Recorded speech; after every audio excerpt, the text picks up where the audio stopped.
Hey guys, thanks for tuning into this video. Today I wanted to talk about Buckminster Fuller. If you don't know who he is, you should definitely go and look him up. He was one of the coolest guys I've ever seen. He's one of my heroes that I've looked up to my whole life. I've grown up knowing about him. He was just so neat. I think most of his philosophies and ideas were grounded in what I would call Solarpunk. Most of his philosophies, most of his ways of looking at the world is what I think is a very futuristic way of seeing problems and being how problems are solvable. And yeah, Buckminster Fuller was the original Solarpunk in my opinion. I found some really cool street art with Buckminster Fuller on it right here, and he's known for making the geodesic dome, and that's what this background is right here. They actually get stronger with size. The more you grow them up, the more they pull on themselves and actually get stronger. And that's what his whole philosophy was, not just with structural building materials, but with society and social structures and stuff like that.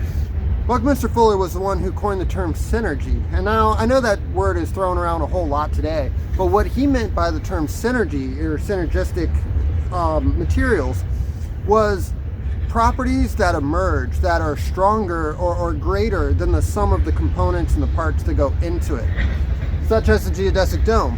All the individual pieces are not that strong, but the way the stress and the tension pulls on itself, it actually supports itself, and they support each other, like how I keep grabbing my hands together like this. And this is how he viewed society. This is how he viewed all kinds of things, of being able to get more with less. Bucky's also known for well, he's named for the nanotechnology structures, fullerenes and carbon nanotubes. And it's a different lattice hex array, just like the geodesic dome is where they got the idea from. But look up fullerenes. There's all these different carbon-based structures that are really cool.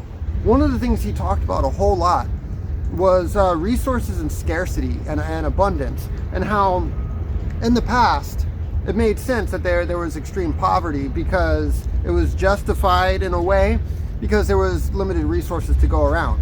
But as time has gone on, we recognize that technology is a resource liberating material. It's a resource liberating tool. It's a we have the ability to get more with less, as I keep saying. That was his famous line that he repeated a whole lot. And he kept thinking of, with abundance and automation, why do we still have the worlds that we have today? Why are there still social structures that are divided off and things like that? And he had all these neat ideas of how we could build structures for poor people. We like these geodesic domes and stuff. One of the things he actually did was he started a prefab cheap housing structure company, I believe with his father, before he ever started doing anything. And it was actually a big failure. It didn't work out at all. And he was actually going to kill himself to have the family get the insurance money so they might be able to make it through the winter or something like that. And so he went down to this bridge to jump off, and he literally heard a divine intervention. I don't even think he was a religious person, but how he described it was a voice in his head, like an angel, came to him, and they said, you're very selfish for trying to kill yourself. Your life is not your own. You need to get out there. You still have work to do. You have to save the world.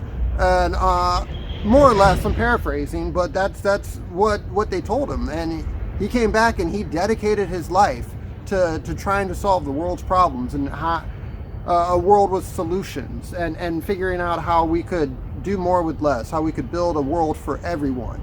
And that's what I really like about him is you should check out his book. One of the books I just finished reading was the Operating Manual for Spaceship Earth. This is one of the coolest books I've ever read.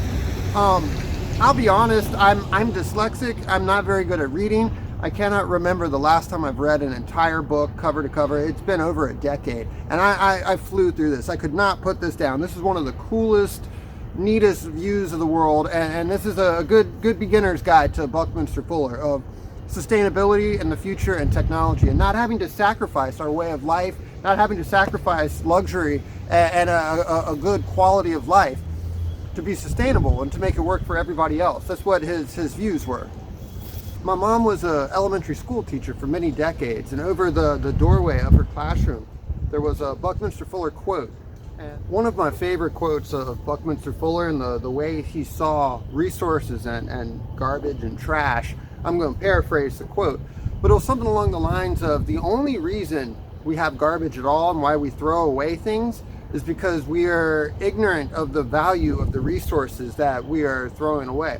And if we could only figure out or see value in the things that we call trash, we would be able to streamline those and turn them into things that are of use. So there would be no waste. And that's what his view of the world was a zero waste world, or a circular economy, circular resources where everything feeds into everything.